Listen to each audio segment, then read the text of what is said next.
പിതാവിൻ്റെ ആഗ്രഹ സഫലീകരണമായി SSLC പരീക്ഷയിൽ എല്ലാ വിഷയങ്ങൾക്കും A+ നേടിയെങ്കിലും മുന്നോട്ടുള്ള വഴിയിൽ ഇരുട്ടിൽ തപ്പുകയാണ് മീനാക്ഷി സതീഷ് എന്ന പെൺകുട്ടി. അർബുദബാധിതനായി അച്ഛനും തൈറോയിഡ് രൂക്ഷമായതിനെ തുടർന്ന് അമ്മയും പരീക്ഷയ്ക്ക് തൊട്ടുമുമ്പ് ആശുപത്രിയിലായി. എങ്കിലും നിശ്ചയദാർഢ്യത്തോടുകൂടി പരീക്ഷ എഴുതിയ മീനാക്ഷിക്ക് ഫലം വന്നപ്പോൾ ആ സന്തോഷം പങ്കുവെക്കാൻ അച്ഛനില്ലായിരുന്നു.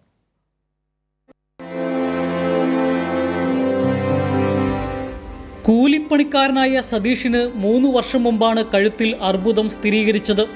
RCCയിലും നെടുങ്കണ്ടം മാവടിയിലെ വീട്ടിലുമായാണ് ഈ 3 വർഷവും സതീഷ് കഴിച്ചുകൂട്ടിയത്. മകൾ എല്ലാ വിഷയത്തിലും A+ നേടണമെന്നത് സതീഷിൻ്റെ ആഗ്രഹമായിരുന്നു. പരീക്ഷയ്ക്ക് തൊട്ടുമുമ്പ് സതീഷും ഭാര്യ പ്രീതിയും ആശുപത്രിയിലായി. ഇതോടെ ഒറ്റയ്ക്കിരുന്നാണ് മീനാക്ഷി പഠിച്ചതും പരീക്ഷ എഴുതിയതും. ഫലം വന്നപ്പോൾ എല്ലാ വിഷയങ്ങൾക്കും A+ ലഭിച്ചു. ഫലം വരുന്നതിന് ഒരാഴ്ച മുമ്പ് അർബുദം മൂർച്ഛിച്ച് സതീഷ് മരിക്കുകയും ചെയ്തു. അവർ രണ്ടുപേരും തന്നെ നല്ല സപ്പോർട്ടായിരുന്നു. അവർക്ക് എത്ര മേലെങ്കിലും അവർ രണ്ടുപേരും എന്നെ അത്രയധികം തന്നെ ഒരു സപ്പോർട്ട് ചെയ്താണ് നിന്നിട്ടുള്ളത്. അച്ഛയ്ക്ക് മേലെങ്കിൽ ഞങ്ങളെ അധികമൊന്നും അറിയിക്കാതെ പുള്ളിക്കാരൻ നിന്നു. അമ്മയാണെങ്കിലും അതെ. മോഡലിൻ്റെ സമയത്താണെങ്കിലും അവർ രണ്ടുപേരും എൻ്റെ ഒപ്പം ഉണ്ടായിരുന്നില്ല. ഞാൻ ആൻറ്റിയുടെ വീട്ടിലാണ് നിന്നത്. അവിടെ നിന്ന് മോഡലിൻ്റെ എക്സാം മൊത്തം അറ്റൻഡ് ചെയ്തത്. അവർ ഏകദേശം SSLC ടൈമിലാണെങ്കിൽ പോലും രണ്ടുപേർക്കും മേലായിരുന്നു. അച്ഛയ്ക്ക് തീരെ മേലായിരുന്നു. എങ്കിൽ പോലും അവർ രണ്ടുപേരും നല്ല സപ്പോർട്ടീവായിട്ടാണ് നിന്നത്.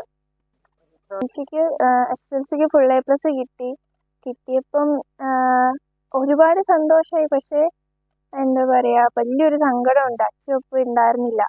അച്ഛയുടെ ഏറ്റവും വലിയ ആഗ്രഹമായിരുന്നു SSLCക്ക് ഫുൾ A+ മേടിക്കുക എന്നുള്ളത്. അച്ഛൻ ഒപ്പം ഉണ്ടായിരുന്നില്ല എന്നുള്ളതൊരു വലിയ കുറവ് തന്നെയാണ്. 10ാം ക്ലാസ്സിൽ മികച്ച വിജയം നേടിയെങ്കിലും മുന്നോട്ടുള്ള പഠനത്തിന് വഴിയില്ലാത്ത സാഹചര്യത്തിലാണ് ഈ നിർധന കുടുംബം. മോഡലിൻ്റെ പരീക്ഷയുടെ സമയത്താണ് ഞാൻ തൈറോയിഡിൻ്റെ ഒത്തിരി പ്രശ്നം കൂടിയിട്ട് ഒരു ശ്വാസം മുട്ടലായിരുന്നു ഭയങ്കരമായിട്ട്.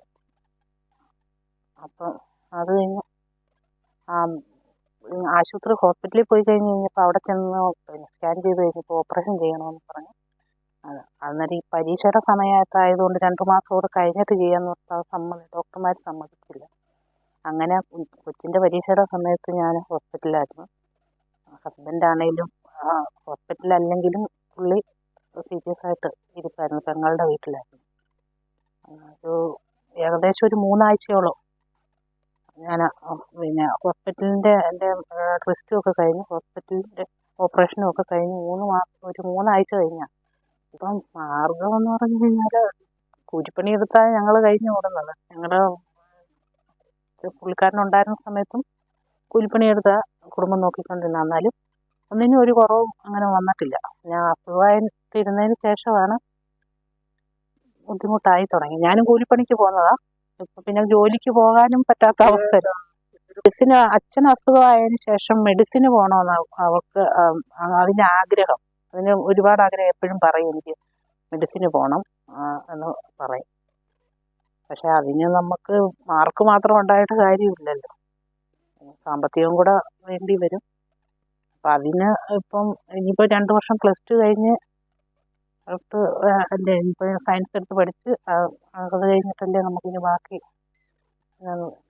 സാമ്പത്തികം. നാട്ടുകാർ പിരിവെടുത്താണ് സതീഷിന്റെ ചികിത്സ നടത്തിയത്. ഡോക്ടർ ആകണമെന്നാണ് മീനാക്ഷിയുടെ ആഗ്രഹം. സുമനസുകൾ മുന്നോട്ടു വന്നാൽ മാത്രമേ ഈ പെൺകുട്ടിക്ക് ആഗ്രഹം സബലീകരിക്കാനാവൂ. കൈരളി ന്യൂസ്, ഇടുക്കി.